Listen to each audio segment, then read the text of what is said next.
Right up that hill. There you go. Learn to be a moral person and you will earn heaven.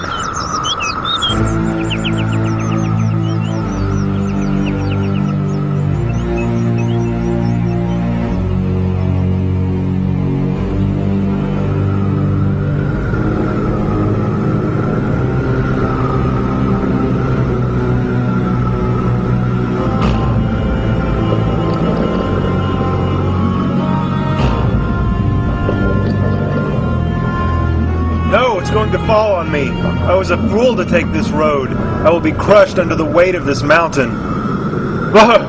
Who was it that told you to come this way? Mr. Worldly Wise Man told me. He said I could become a moral person and free myself. I see. Christian, the people in this town are in bondage. They are slaves to a law that cannot save them. Not one person has ever been saved by trying to be good. You are looking at this all backwards. You cannot earn heaven by being good because an evil heart can do no good. Stay on the path that I showed you, and you will begin a real transformation, and the good deeds you do then will be genuine and come naturally. Good deeds are the effect, Christian, not the cause. I was a fool. Will you help me get back on the right path? I will.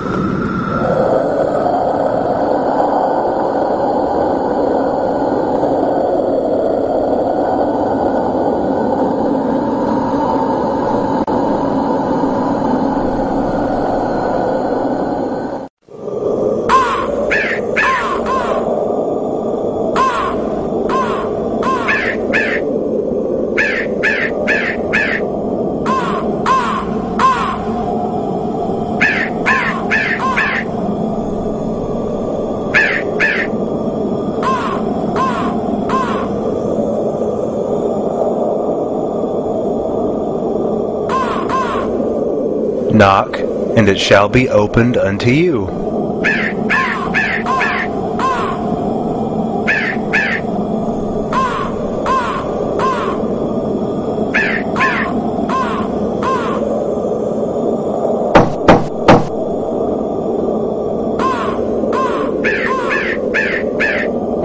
Hello, my name is Goodwill, and you are?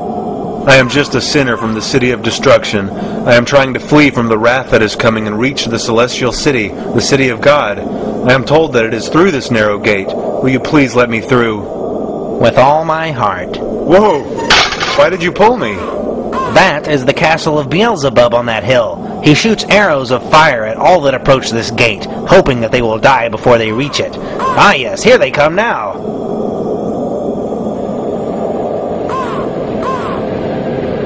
We must run. Nonsense, we are perfectly safe. We are on the other side of the gate.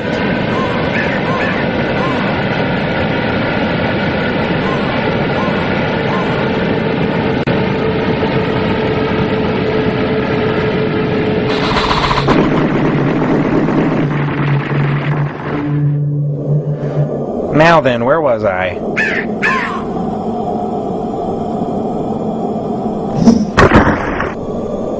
This is the path you must now follow. It is as straight as a ruler. There are many other paths that branch away from it, paths that are very wide. Stay true to this straight, narrow path to the place of deliverance. Then you can finally be free of that burden once and for all. You must first, however, stop at the house of the interpreter. He can teach you many things.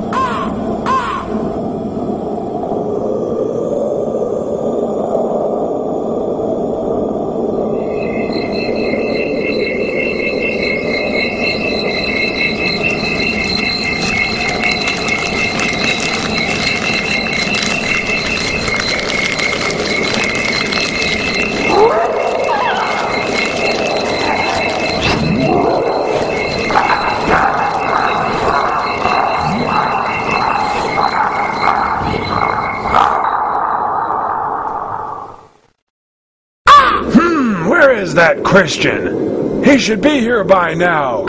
I hope he didn't get sidetracked. I was starting to get worried about you. Come in, come in. I am the interpreter. I keep it a bit dark in here. That's so you can pay attention to the things that you are supposed to pay attention to.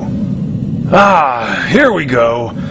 I put together a little presentation for you, you know, to make things easier. Did you want popcorn? No, thank you.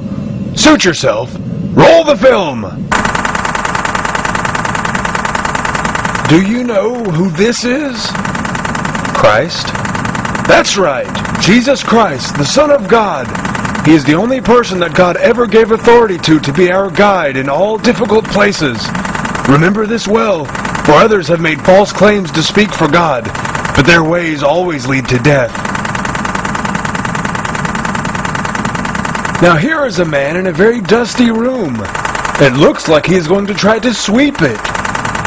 Oh my, look at that dust fly. He will never clean it up like that. But wait a second. Let's see what happens when some water is sprinkled on the floor. Oh, look at that. The dust is cleaned. What does this mean? The room is the human heart. The dust was this man's original sin and corruption. When he swept, he was trying to clean it with God's law. He thought that he could clean it by himself, but he couldn't. He just stirred the dust up and almost choked on it. The water is the gospel of Christ. With it, the room was cleaned. So his heart was cleansed, not by his hard work, but by the gospel of Christ. Here are two children. One is named Patience. The other is named Greed. They have both been told that they will have good things, but greed cannot wait. He wants it all now. Patience is waiting quietly and is content. Since greed cannot wait, he has been given a bag of treasure. But soon his treasure is spent, and he is in rags again. Patience is the last to receive her reward, and since she is last, her treasure lasts forever. Remember, the first must make room for the second must make room for the third, but the last must make room for no one. Therefore, the treasure that is given last is eternal. And what is this? A wall is burning. It looks like a man is throwing water on the fire, but the fire cannot be put out. Well, look there. You cannot see him, but there is another person quietly pouring oil on the wall from the other side and feeding the fire so that it will never go out. What does it mean? The wall is your spirit. The fire is the fire of God working in you. The man throwing water on the fire is Satan, the devil. He doesn't understand why he can't put the fire out. The man putting oil on the wall is Christ. He pours the oil of his grace on the fire and will never let it die. Now, if you let your guard down, the devil's efforts grow stronger and the fire weakens, but it never goes out. Who is this man? Why does he look so sad? Well, why don't you ask him? Sir, what has happened to you? I once thought I was righteous, and I was happy with such thoughts, but I gave in to my lusts and desires.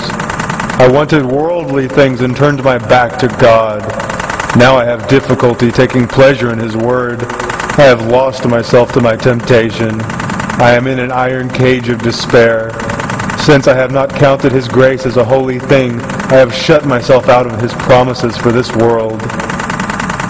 Lord, help me to watch and be sober, so that this man's misery never falls on me.